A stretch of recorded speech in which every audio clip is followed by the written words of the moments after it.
कोविड-19 pandemic 2019-2020 ये क्या है?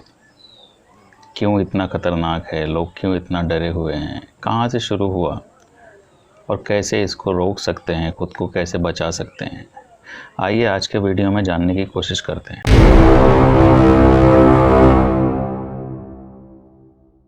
हेलो, मैं हूं आपका दोस्त सैयद मोहम्मद और आप देख रहे हैं द HSC गाइड चैनल। तो सबसे पहले जानते हैं कोविड-19 पैंडेमिक की हिस्ट्री के बारे में, कहां से शुरुआत हुआ ये। तो एक्चुअली कोविड-19 पैंडेमिक 2019-20 की शुरुआत एक नए टाइप के कोरोना वायरस, जिसको स्टार्टिंग में कहा जाता था 2019/nCoV के संक्रमण के रूप में सेंट्रल चाइना के वुहान शहर में 2019 के मध्य यानी almost after second week of December में हुई। बहुत से लोगों को बिना किसी कारण के, बिना किसी वजह के, समझ में नहीं आ रहा था क्या वजह है, निमोनिया होने लगा। और ये देखा गया कि पीड़ित लोगों में से अधिकतर लोग, यानी जितने लोग बीमार होकर हॉस्पिटल्स आ रहे थे, उनमें से ज़्यादातर लोग वुहान सी फूड मार्केट में मछलियाँ बेचते हैं तथा ज़िंदा पशुओं का भी व्यापार करते हैं, क्योंकि चाइना में बहुत आम है, लोग ज़िंदा जानवरों को खाते हैं अलग अलग तरह के डिशेस बना के, तो वो काम करते थे। उसके बाद चीनी वैज्ञानिकों ने बाद में देखा कि ये एक नए टाइप का वायरस है, कोरोना वायरस, जो कि जिसे स्टार्टिंग में 2019-nCoV प्रारंभिक नाम दिया गया। इस नए वायरस में कम से कम 70%, ऑलमोस्ट 70% जीनोम जो हैं वो सार्स कोरोना वायरस के पाए जाते थे। स्टार्टिंग में सार्स करके एक वायरस था जो कि बहुत ख़तरनाक था और इससे बहुत लोग परेशान हुए थे। तो इसके 70% जीनोम का जो सीक्वेंस है वो सार्स कोरोना वायरस के जैसा ही था। तो अब इसका पता करने के लिए एक टेस्ट होता था, पॉलीमरेज चेन रिएक्शन टेस्ट। तो ये टेस्ट किया गया कई लोगों के ऊपर जो उस बाज़ार से जुड़े हुए थे या उस बाज़ार में काम करते थे। तो उन लोगों में, सारे लोगों में ऑलमोस्ट ये पता चला कि ये सेम ही वायरस था, और ऐसे लोग भी थे जो सीधे उस मार्केट से नहीं जुड़े हुए थे। तो स्टार्टिंग में लोगों को लगा कि ये सार्स वायरस ही है, लेकिन बाद में पता चला कि ये सार्स ना होके सार्स से मिलता जुलता एक वायरस है, और ये सार्स के जितना ख़तरनाक है कि नहीं, इसके लिए बहुत सारे टेस्ट करने की ज़रूरत थी। तो 20 जनवरी 2020 को Chinese prime minister mister Li Keqiang ने नोवेल कोरोना वायरस के कारण फैलने वाली निमोनिया महामारी को रोकने और नियंत्रित करने के लिए वर्ल्ड को, WHO को बोला कि कुछ एक्स्ट्रा काम करने पड़ेंगे इसके रोकने के लिए, क्योंकि ये कंट्रोल में नहीं आ रहा है और बहुत तेज़ी से बढ़ते जा रहा है। उसके बाद 13 जन 2020 को WHO ने इसको एक सार्वजनिक इंटरनेशनल स्वास्थ्य आपातकाल घोषित किया कि ये एक पैंडेमिक है और पूरी दुनिया के लिए ये एक आपातकाल है। तो ये 13 जनवरी 2020 को WHO ने इसको एक पैंडेमिक के रूप में आपातकाल घोषित किया। और ये आपातकाल जो WHO ने दिया, ये 2009 के H1N1 के बाद ये छठी बार था जब WHO ने किसी बीमारी को एक पैंडेमिक का नाम दिया। इससे पहले आपको याद होगा इबोला के टाइम पे भी WHO ने इसको एक महामारी घोषित किया था। तो अब देखते हैं कि ये क्या है, कितने टाइप का होता है। तो सबसे पहले प्रोफेसर विल्सन करके एक साइंटिस्ट हैं जिन्होंने काफ़ी काम किया है इसके ऊपर। तो प्रोफेसर विल्सन के अनुसार कोविड-19 से संक्रमित लोगों को 4 श्रेणियों में बांटा जा सकता है। 4 टाइप के लोग हैं जो इससे इन्फेक्टेड हैं, उनको हम 4 कैटेगरीज़ में डिवाइड कर सकते हैं। सबसे पहली कैटेगरी जो है वो ऐसे लोगों को है जिनको इन्फेक्शन तो है लेकिन कुछ लक्षण दिखाई नहीं दे रहे हैं, यानी वो इन्फेक्टेड हैं लेकिन उनको खुद को पता नहीं चल रहा है कि वो इन्फेक्टेड हैं और कोई तकलीफ़ नहीं है, उनको कोई प्रॉब्लम नहीं है, कोई लक्षण दिखाई नहीं दे रहे हैं बीमारी के। तो ये फर्स्ट कैटेगरी है।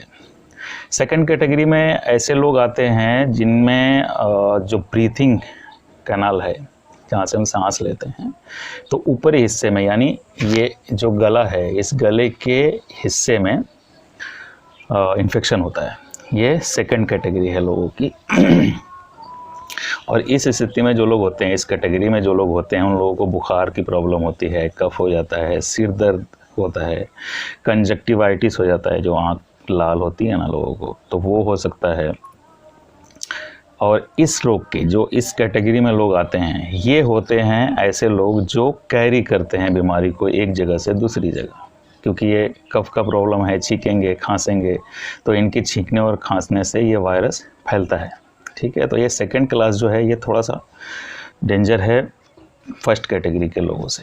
ठीक है, और ऐसे लोग चूँकि इन्फेक्टेड तो हैं, लेकिन जो बीमारियों के लक्षण हैं, यानी बुखार है, कफ है, सर दर्द है, तो ये दूसरी बीमारियों से मिलते जुलते हैं, तो इनको खुद को पता नहीं होता कि ये कोरोना वायरस से इन्फेक्टेड हैं। इसके लिए ये ख़तरनाक होते हैं, क्योंकि ये नॉर्मली लोगों में मिलते जुलते रहते हैं, आना जाना है बाज़ार में, मार्केट में, हर जगह, तो ये कैरियर्स होते हैं और ये ज़्यादा ख़तरनाक होते हैं।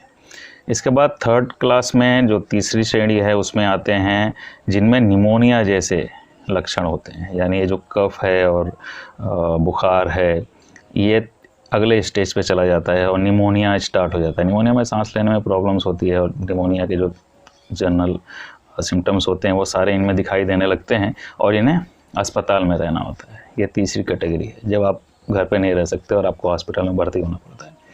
इसके बाद चौथी कैटेगरी आती है जो सबसे ख़तरनाक, यानी लास्ट स्टेज है।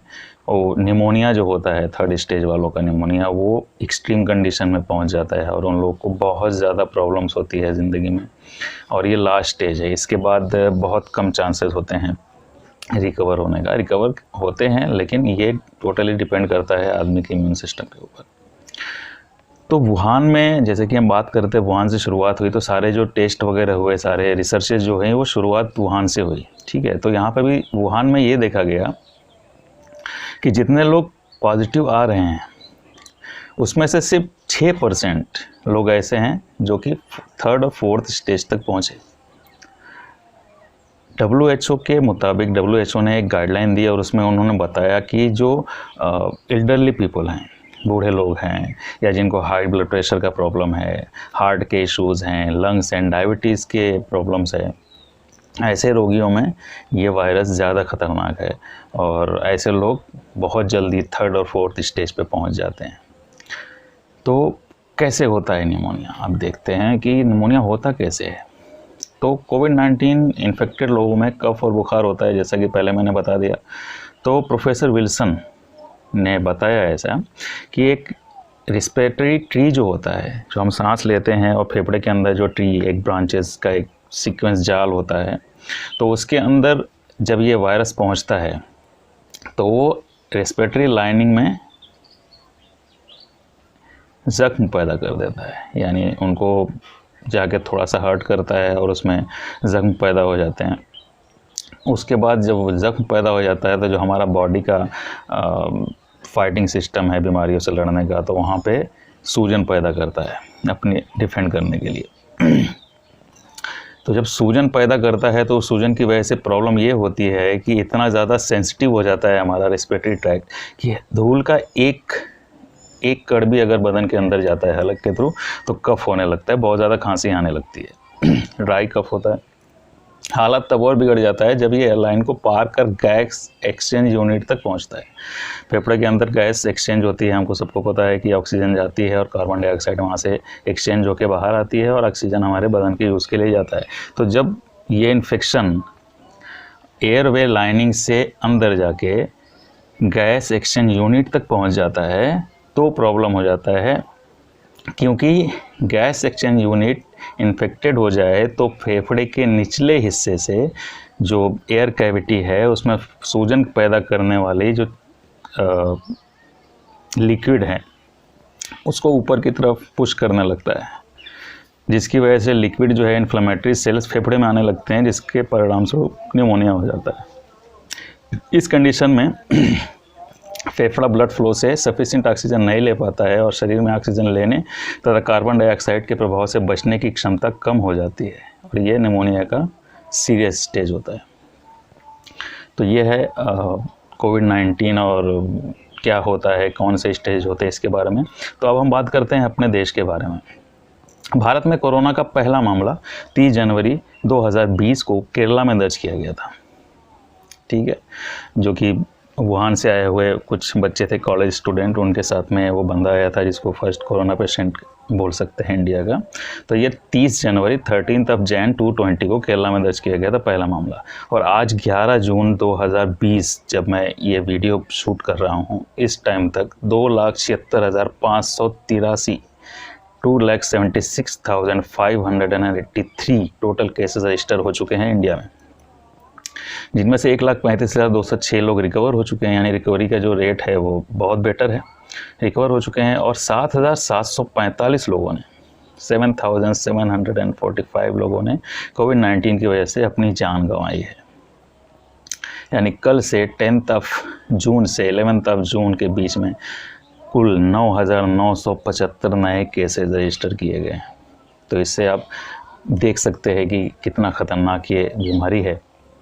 सिम्टम्स क्या क्या होते हैं आपको अगर इन्फेक्शन हो गया, आप कैसे पता चलेगा कि आपको इन्फेक्शन हो गया है? तो हर इंसान में इन्फेक्शन के स्टार्टिंग स्टेज में अलग अलग सिम्टम्स दिखाई देते हैं। कुछ मामलों में इस वायरस के संपर्क में आने के बाद 2 दिनों में ही सिम्टम्स दिखाई देने लगते हैं, और कुछ में सिम्टम्स नज़र आने में 14 दिनों का समय लग जाता है। और इसके सबसे नॉर्मल सिम्टम्स जो हैं वो है बुखार हो जाता है, फीवर, खांसी, ड्राई कफ, सांस लेने में तकलीफ़ होना। ये 3 जो हैं इसके बेसिक मेन सबसे आम सिम्टम्स हैं। लेकिन कुछ लोग ऐसे भी मिले हैं जो जनरल सिम्टम्स से अलग उनके अंदर सिम्टम्स थे, जैसे कि गले में खराश, क्योंकि ड्राई कफ है इसकी वजह से खराश हो जाती हैं, छींक आना, लोगों को छींक आती है, बदन में दर्द रहता है, दस्त होना, उल्टी आना, चक्कर आना, ये भी सिम्टम्स लोगों में नज़र आए हैं। अगर इन सिम्टम्स को हम डे सीक्वेंस के हिसाब में बांटें, ठीक है, यानी इन्फेक्शन के दिन से लेके और 14 दिन का जो साइकिल है उसमें अगर हम बांट दें सीक्वेंस के हिसाब से, तो समझ में ये आता है कि पहले दिन जब आप इन्फेक्टेड होते हैं तो पहले से और दूसरे दिन के बीच में आपको फीवर होता है, सूखी खांसी आती है, ड्राई कफ होता है, बदन में दर्द होता है, थकान जैसी लगती है। ये प्राइमरी सिम्टम्स हैं जो पहले और दूसरे दिन इन्फेक्शन के बाद में आपको दिखाई देने लगते हैं। 5वें से 7वें दिन तक जाते जाते आपको सांस लेने में तकलीफ़ होती है, ठीक है, ये है मेन सीक्वेंस। अब हालात जितने ज़्यादा ख़राब होते जाते हैं, शरीर के उतने ज़्यादा अंगों पर असर पड़ता है। इनमें फेफड़े हैं, गुर्दे हैं, दिल है, सबसे ज़्यादा प्रभावित होते हैं। इसके अलावा कोविड-19 इन्फेक्शन जितना गंभीर होता है, व्यक्ति को दूसरे इन्फेक्शन होने और हालात के बाद से बदतर हो जाने की गुंजाइश बहुत ज़्यादा हो जाती है। यानी अगर एक बार आप कोविड-19 से इन्फेक्टेड हो जाते हैं तो आपको दूसरे इन्फेक्शंस वगैरह होने के ज़्यादा चांसेस हो जाते हैं। इसके लिए हालत जो है वो बद से बदतर हो जाती है। औसतन यह देखा गया है कि जो लोग कोविड-19 से उबरते हैं वे हॉस्पिटल में भर्ती होने के बाद 10 दिनों तक वहाँ रहते हैं। आमतौर पर बुखार और खांसी के शुरू होने के बाद से इंसान को इससे उबरने में 20 से 22 दिनों का समय लग जाता है। 20 से 22 दिन में आदमी रिकवर हो जाता है। आप क्या कर सकते हैं? फ़िलहाल कोविड-19 से बचने के लिए सिर्फ एक ही काम किया जा सकता है, और वो है इस वायरस से खुद को बचाना। यहाँ कुछ बातें बताई गई हैं जो आप खुद को सुरक्षित रखने के लिए कर सकते हैं। इसका बेस्ट प्रिवेंशन जो है, आप वायरस से खुद को दूर रखें। और इसके लिए क्या है, कम से कम 20 सेकंड के लिए अपने हाथों को साबुन और पानी से बार बार धोएं। यानी हाथों को धोना है, क्यों धोना है? क्योंकि हाथ से हम खाते हैं, हाथ से अपने बदन को इधर उधर टच करते हैं। तो हाथों को अगर साफ़ रखेंगे तो वायरस इन्फेक्शन के हमारे बदन के अंदर पहुंचने के चांसेस कम हो जाते हैं। तो हाथ धोते रहना है साबुन के साथ में। धोना कैसे है? कम से कम 20 सेकंड तक हाथ को अच्छी तरीके से साबुन और पानी से धोना है। अपने चेहरे, मुंह या नाक को छूने से बचें, खासकर गंदे हाथों से। देखिए, मैंने पहले बताया कि हाथ को साफ़ करना क्यों ज़रूरी है, क्योंकि हाथ में वायरस होगा तो हमारे मुंह के अंदर जाने का, नाक के थ्रू, आँख के थ्रू जाने का चांसेस बढ़ जाते हैं। इसके लिए अगर आपने हाथ को साबुन से नहीं धोया है, अच्छी तरह से साफ़ नहीं किया है, तो अपने चेहरे को छूने से बचें। अगर किसी वजह से आप पानी से हाथ नहीं धो पा रहे हैं, यानी पानी अवेलेबल नहीं है, या आप पानी तो कैरी कर नहीं सकते अगर कहीं जा रहे हैं, तो क्या करें? तो आप ऐसा अल्कोहल बेस्ड सैनिटाइज़र यूज़ करें जिसमें कम से कम 60% अल्कोहल कंटेंट होना चाहिए, ठीक है। तो ऐसे सैनिटाइज़र से हाथ को रब करें और अच्छी तरह से सैनिटाइज़ करते रहें अपने हाथ को। अगर कोई इन्फेक्टेड व्यक्ति है, यानी आपको लगता है कि इन्फेक्टेड है, तो कम से कम 3 से 6 फीट की दूरी बना के रखें उससे कम से कम या ना के बराबर बातचीत करें। उससे ज़्यादा इंटरेक्ट होने की ज़रूरत नहीं है। लोगों से दूरी बनाकर रखना इससे बचने का सबसे सही उपाय है। सोशल डिस्टेंसिंग गवर्नमेंट बार बार बोल रही है, सोशल डिस्टेंसिंग ये इसीलिए ज़रूरी है कि इस वक्त जबकि कोई टीका कोई दवा अवेलेबल नहीं है, तो सबसे बेस्ट तरीका है आप लोगों से दूरी बना के रखें। अगर आप बीमार हो गए तो क्या करेंगे? अगर आप बीमार हैं तो खांसते समय सही तरीके का इस्तेमाल करें, मतलब खांसी या छींक आने पर अपनी नाक और मुंह को रुमाल या टिश्यू पेपर से ढक लें, ठीक है। और नहीं तो अपनी कोहनी में छींकें, यानी ऐसे करके उसके बाद छींकें। खुद को दूसरे से दूर रखें और अकेले रहने की कोशिश करें। खुद को सेल्फ आइसोलेट कर लें, रूम के अंदर या कहीं ऐसी जगह जहां लोगों का आना जाना कम हो, वहाँ कर लें। अगर आप विदेश से लौटकर भारत आए हैं, अगर कहीं बाहर से आप आए हैं, तो आपको संक्रमित व्यक्ति के संपर्क में आने पर होने वाली बीमारी से जुड़ा कोई लक्षण नज़र नहीं आ रहा है, तो मदद के लिए हेल्पलाइन नंबर पर कॉल कर सकते हैं। इस वीडियो के आखिर में मैं सारे सेंट्रल गवर्नमेंट और स्टेट वाइज जितने भी हेल्पलाइन नंबर्स हैं उसकी एक लिस्ट अटैच कर दूंगा, आप देख सकते हैं। उसके बाद हर इमरजेंसी से निपटने के लिए आप तैयार रहें। अब पूरे ध्यान से पेशेंट की सेहत का ध्यान रखें, हाइजीन मेंटेन करें और जर्म्स यानी कीटाणुओं को फैलने से रोकें। डॉक्टर की लिखी गई ट्रीटमेंट प्रोसेस को फॉलो करें और इस बात का भी ख्याल रखें कि ट्रीटमेंट कब बंद करनी है और क्या उन्हें लोगों से दूरी बनाने की ज़रूरत है। मुमकिन हो तो अलग बाथरूम का इस्तेमाल करने की कोशिश करें। बर्तन या खाना शेयर ना करें, अपना बर्तन अलग रखें। अगर कोई दूसरा बंदा इन्फेक्टेड है, आपको लगता है ये इन्फेक्टेड है, तो उसका बर्तन अलग रखें। बीमार व्यक्ति की देखभाल करते समय चेहरे पर मास्क पहनें और मास्क एक्चुअल कैटेगराइज्ड होना चाहिए कोविड-19 के लिए। सिर्फ कपड़े का मास्क लगा लेने से ही सेफ्टी नहीं मिलती है। बार बार इस्तेमाल किए जाने वाले सतहों को कीटाणुनाशक से साफ करने, जैसे डोर का हैंडल है, आप बार बार उसको टच करते हैं, गाड़ी का हैंडल है, कोई भी ऐसी चीज़, टैब है, वाटर टैप या स्विचेस है, ऐसी चीज़ है जिसको आप बार बार टच करते हैं तो उसको सैनिटाइज़र से साफ़ करते रहें। डॉक्टर का रोल कब आता है? अगर आपको ऐसा लगता है कि आप कोविड-19 के संपर्क में आए हैं और इससे प्रभावित होने पर नज़र आने वाले लक्षण आपको अपने अंदर भी महसूस हो रहे हैं, जो मैंने पहले बताया आपको, तो अपने डॉक्टर से बात करें। डॉक्टर के पास जाने से पहले उन्हें कॉल करें ताकि वो तैयार हो सकें और आपको ज़रूरी सलाह दे सकें। सीधे हॉस्पिटल जाने से बचें, अपॉइंटमेंट लेके जाएँ ताकि वहाँ का जो नर्सिंग स्टाफ है अपनी सेफ्टी के लोगों के बीच ज़्यादा उठने बैठने से बचें। सामाजिक दूरी बनाए रखें, जितना संभव हो सके बाज़ार, अस्पताल या अन्य सार्वजनिक जगहों पर न जाएँ। ज़िंदगी रही, दोबारा बहुत मौके मिलेंगे लोगों के साथ गेट टुगेदर करने के, शादी विवाह, बर्थडे मनाने के। ये वक्त है खुद को दूसरों से आइसोलेट करके अपनी भी सेफ्टी करना और दूसरों के लिए भी सेफ्टी प्रोवाइड करना, क्योंकि यहाँ पे 2 वे सेफ्टी की ज़रूरत है। हमको खुद भी बचना है और दूसरों को भी बचाना है, ठीक है। धन्यवाद। Be safe, self isolation is the key. So घर पे रहें, स्वस्थ रहें।